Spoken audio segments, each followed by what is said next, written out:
Mastermind 2005, Brain of Britain 2006. Won the World Championship a few times, European Championship. In the World Quizzing Championships, I normally place as the top woman quizzer in the world. Mastermind and Brain of Britain. And I've won Mastermind Champion of Champions and Are You an Egghead? And off camera, I've competed in the British, European and World Quizzes. I have been quizzing seriously for a couple of years now, amassing a collection of embarrassing TV appearances and an unhealthily extensive knowledge of the career of Claire Balding. But at an event like this, you meet the true veterans, the titans of quiz, whose years of competition have turned them into human Wikipedias. Anurakshat Gupta, known as Doc, thanks to a day job as a surgeon in the Indian Air Force, is one of the organisers of the European and World Quizzing Championships. I've been quizzing for over 2 decades, 25 years at least. And how did that start? It started with school quizzing, obviously, which is quite popular in India. And then I continued to sort of take interest in quizzing. I was on the college team. And then once I started working, I sort of managed to keep in touch with it. So that's about it. I think my first foray into the world of quizzing was back home when I was 16 or 17, and I took part in a Croatian TV quiz. After that, I didn't really do anything quizzing related until I came up to Oxford. On the first Freshers event, Freshers Fair, there was a stall with a banner saying the Oxford Quiz Society, and I immediately joined, and that's where it all started. Doriana Sirola, a linguist at the University of Rijeka in Croatia, and for many years now the #1 ranked female quizzer in the world. For many quizzers, it is not just the competition that draws them in, but the love of knowledge. Jesse Honey is perhaps quizzing's poster boy, a happily married 33-year-old town planner, a recent dad, fluent in Japanese, and with a wife loyal enough to fire questions at him over the washing up. He's the current Mastermind champion. My whole life, I've absolutely been fascinated by general knowledge. What's happened recently, though, is that quizzing has caused me to move that kind of interest in general knowledge into a kind of competitive application of it.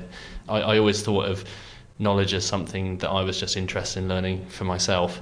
And it's interesting to find that there's actually this whole world of competitive quizzing out there, which I've just got more and more sucked into because it is quite addictive. This is your first European Quizzing Championship. What is your ambition? What would constitute a really good weekend for you? Well, this weekend I'm making my debut for the England team, which I'm really, really proud of. I mean, what could be better than playing for your country? I think, although winning Mastermind was obviously fantastic, I'm actually more proud to play for England. So really, a fairly modest ambition for this weekend is just to not mess up the England team. Is there anybody who has not got a team? I have vacancies available. I've got a vacancy for 2 and a vacancy for 1. And so my European Quizzing Championships began, with what seemed at first like a straightforward pop music question. Question 1 of round 1. Which 3 male first names combined today in this circle?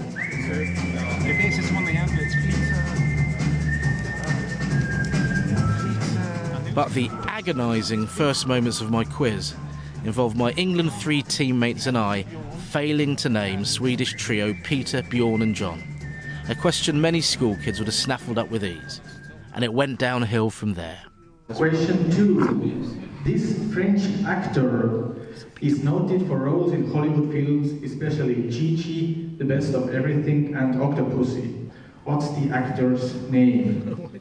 Do you get an adrenaline rush from getting a question right? Generally, yes, but it depends what kind of question it is. The best kind of rush you get from getting a question right is if it's something you've just seen and you made a note of because you thought that could come up in a quiz, and then it does, and it's like the oyster bringing forth its pearl.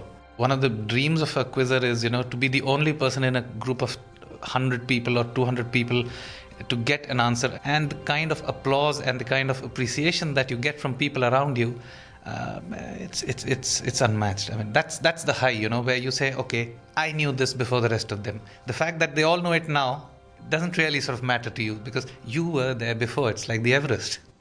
That weekend in Derby, many of us were chasing our own personal Everest. The efforts of England 3 were being eclipsed by some of the finest quizzing nations in Europe.